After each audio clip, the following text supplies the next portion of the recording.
चाहते हो जाने जाना। जो आदमी बचपन से जवानी तक गोलियों की बारिश में काले धंधे करता आया हो, वो अंजाम से क्या डरेगा। हिंदी सिनेमा में 1977 का साल किसी के लिए बेहद खास और सबसे यादगार था, क्योंकि टॉप 5 में से 4 फिल्में एक ही निर्देशक की थी। 3 हीरो भी दो फिल्मों में कॉमन थे, लेकिन हम जिस फिल्म का जिक्र कर रहे हैं उसने दरअसल आखिरी कील ठोकी थी, वो भी साल के आखिरी महीनों में। फिल्म थी एक्शन क्राइम ड्रामा से भरी परवरिश और निर्देशक थे मनमोहन देसाई, जिनकी लगातार चौथी सबसे बड़ी हिट फिल्म थी। गफ्फार भाई नाडियाडवाला के निर्माण में बनी 21 नवंबर 1977 को दिवाली के त्योहार पर रिलीज मल्टी स्टारर फिल्म परवरिश के लीड कास्ट में थे शम्मी कपूर, अमिताभ बच्चन, विनोद खन्ना, नीतू सिंह, शबाना आजमी, अमजद खान, देव कुमार और कादर खान के अलावा कई और छोटे बड़े सितारे नजर आए थे। फिल्म की स्टोरी का आइडिया था मनमोहन देसाई की पत्नी जीवन प्रभा देसाई का, जिसे अपने बेहतरीन डायलॉग से सजाया था कादर खान ने। आप जिंदगी भर दुनिया को धोखा देते रहे और तकदीर आपको धोखा देती है। लक्ष्मीकांत प्यारीलाल के संगीत तले गीत लिखे थे मजरू सुल्तानपुरी ने, जिनके लिखे बेहतरीन 6 गीत रखे गए थे फिल्म में। आइए बैठिए कहिए तमाशा दुनिया का। सभी गीतों को अपनी मधुर आवाज से सजाया था मोहम्मद रफी, किशोर कुमार, शैलेंद्र, अमित कुमार, लता मंगेशकर, आशा भोसले और आरती मुखर्जी ने।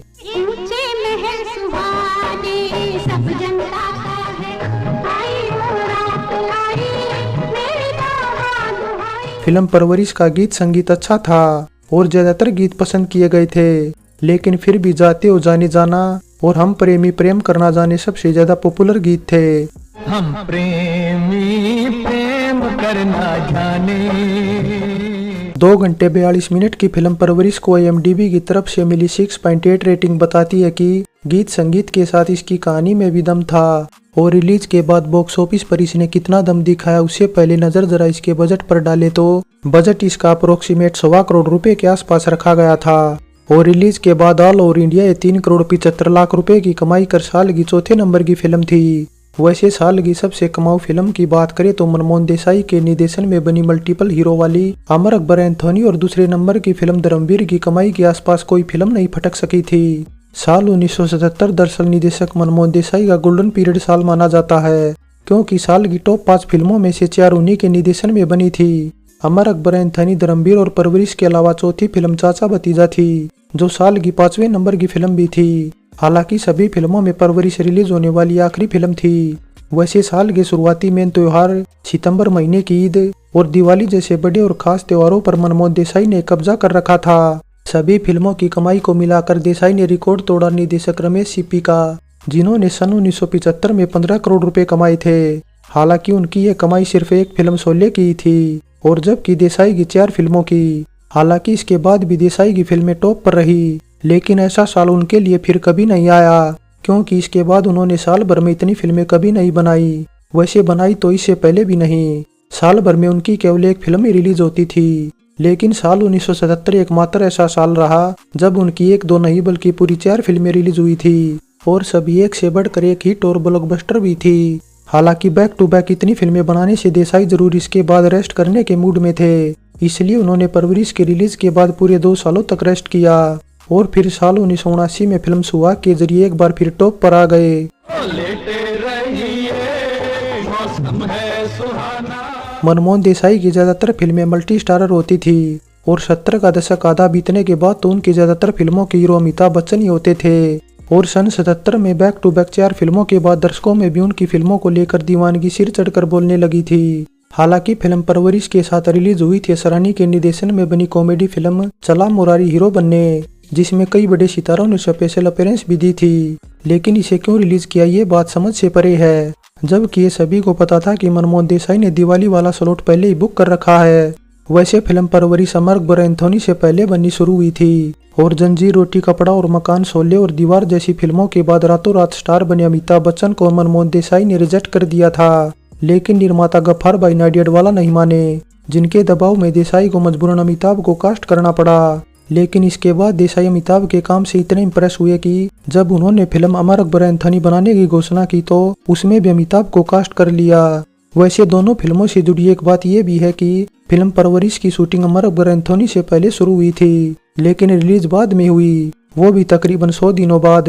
वैसे मनमोहन देसाई और अमिताभ बच्चन की बात चल रही है तो दोनों के बीच हुई पहली बार उस मुलाकात का भी जिक्र कर लेते हैं जो राइटर सलीम खान ने एक होटल में कराई थी, जहां दुबले पतले अमिताभ को देखकर मनमोहन देसाई ने वक्त जाया करने की बात कही थी। लेकिन इसके बाद सलीम खान ने जो बात कही देसाई को मरते दम तक याद रही। सलीम खान ने दरअसल अमिताभ को लेकर देसाई से ये कहा था कि एक दिन तुम इस आम इंसान को साइन करने उसके घर जाओगे, जो बाद में बिल्कुल सच भी साबित हुआ, क्योंकि फिल्म परवरिश के बाद बतौर निदेशक मनमोहन देसाई ने अमिताभ बच्चन के बगैर एक भी फिल्म नहीं बनाई। हालांकि फिल्म परवरिश की कास्ट काफी कुछ सन 75 में आई फिल्म जमीर के सिमिलर थी, क्योंकि दोनों फिल्मों में शम्मी कपूर और इंद्राणी मुखर्जी पति पत्नी की भूमिका में थे तो विनोद खन्ना उनके असली और अमिताभ मुंह बोले बेटे थे। इसके अलावा परवरिश ऐसी फिल्म भी थी जिसमें ज्यादातर कलाकारों के नाम उनके रियल लाइफ नेम से इंस्पायर्ड थे, जिसमें शम्मी कपूर का शमशेर, अमिताभ बच्चन का अमित, शबाना आजमी का शब्बो और जबकि नीतू सिंह का तो नीतू और देव कुमार का देव इनाम रखा गया था।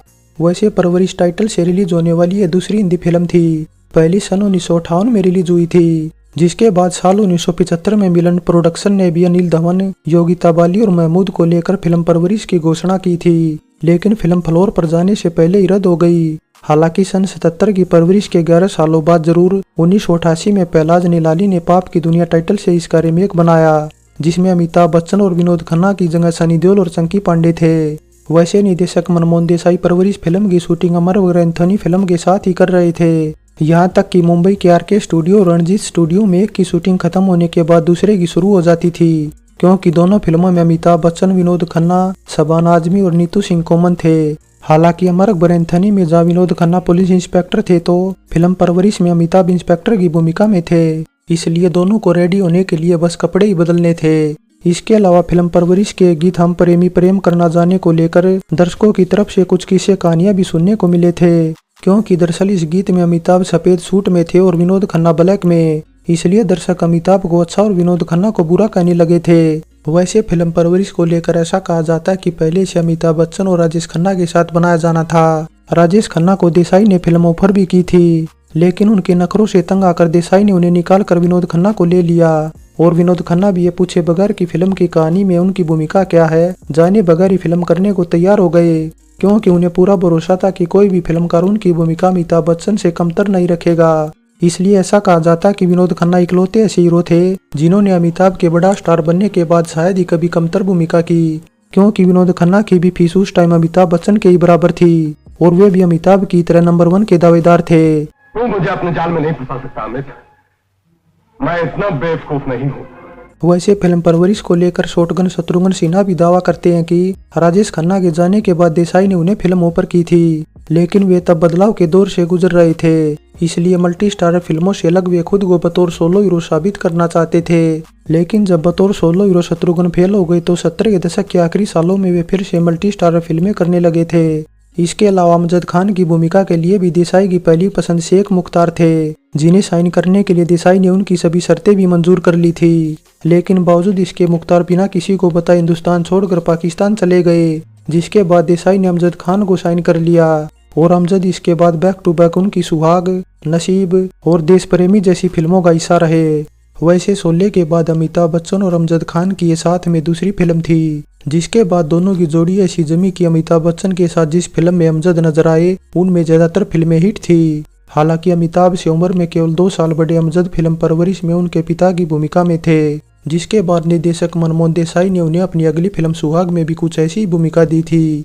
इसके अलावा कादर खान के साथ भी कुछ ऐसा ही था। कादर देसाई के फेवरेट डायलॉग राइटर थे, लेकिन फिल्म परवरिश में उनकी सुप्रीमो की भूमिका इतनी पसंद की गई कि देसाई ने उन्हें भी फिल्म सुहाग, नसीब, देश प्रेमी और कुली जैसी फिल्मों में न केवल उनके लिखे डायलॉग रखे बल्कि उनकी भूमिका भी रखी। वैसे परवरिश फिल्म के बाद अमजद और कादर जहां मनमोहन देसाई की फिल्मों में नजर आए तो शबाना आजमी की शूटिंग के दौरान देसाई से अनबन होने से परवरिश लास्ट फिल्म रह गई, क्योंकि दरअसल शबाना नीतू सिंह को ज्यादा क्रेडिट देने से बात बात पर देसाई से बहस करती थी, जिससे नाराज देसाई ने सभी के सामने उन्हें बोल दिया कि उनके साथ वे दोबारा कभी काम नहीं करेंगे। हालांकि ऐसा भी कहा जाता है कि शबाना की सिफारिश दरअसल विनोद खन्ना ने की थी।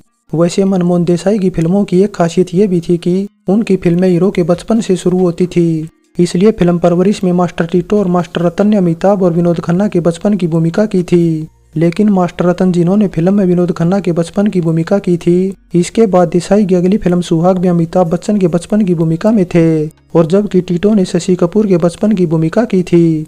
इसके अलावा देसाई की फिल्मों की एक खासियत ये भी कही जाएगी कि उनकी फिल्मों में जब से लक्ष्मीकांत प्यारेलाल ने संगीत देना शुरू किया, तब से इंडस्ट्री के महान गायक जैसे मोहम्मद रफ़ी, मुकेश किशोरदा और महेंद्र कपूर एक ही छत के नीचे गाने लगे थे। फिल्म अमर अकबर एंथोनी में तो ऐसा पहली बार हुआ था कि जब 3 महान गायक मोहम्मद रफ़ी, मुकेश और किशोरदा ने इकट्ठे गीत गाए, तो फिल्म परवरिश के टाइम भी मोहम्मद रफ़ी, किशोर कुमार और शैलेंद्र ने इकट्ठे मिलकर गीत गाए।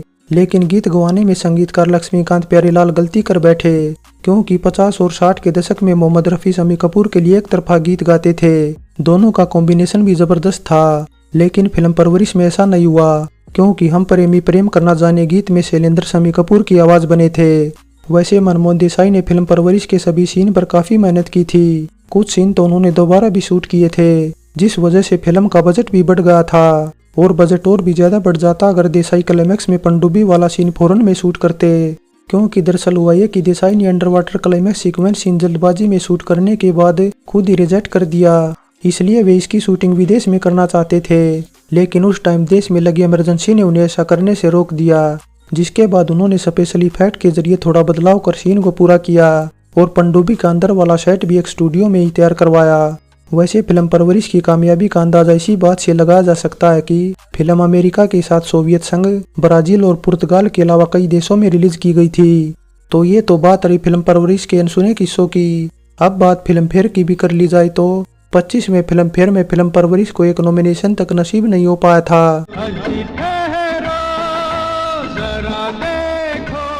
फाइनली परवरिश एक्शन से भरी एक बेहतरीन फिल्म थी। सभी की अदाकारी भी दमदार थी। स्क्रीन प्ले से लेकर गीत संगीत भी अच्छा था। और इस फिल्म के बाद तो अमिताभ बच्चन और विनोद खन्ना को एक साथ कास्ट करने के लिए निर्माताओं की लंबी लाइन लग गई थी। लेकिन एक बात जो समझ से परे वो ये कि जाते हो जाने जाना गीत जो फिल्म 2 शिकारी के लिए रिकॉर्ड हुआ था, लेकिन डिले होने के चलते फिल्म परवरिश में डाल दिया गया, और जब फिल्म 2 शिकारी 1979 में रिलीज हुई तो उसके भी एंड में चला दिया गया, जबकि दोनों फिल्मों के संगीतकार भी अलग अलग थे। हालांकि ऐसा भी हो सकता है कि फिल्म 2 शिकारी अधूरी रिलीज कर दी गई थी, जिस वजह से गीत दोनों में ही सुनाई दिया।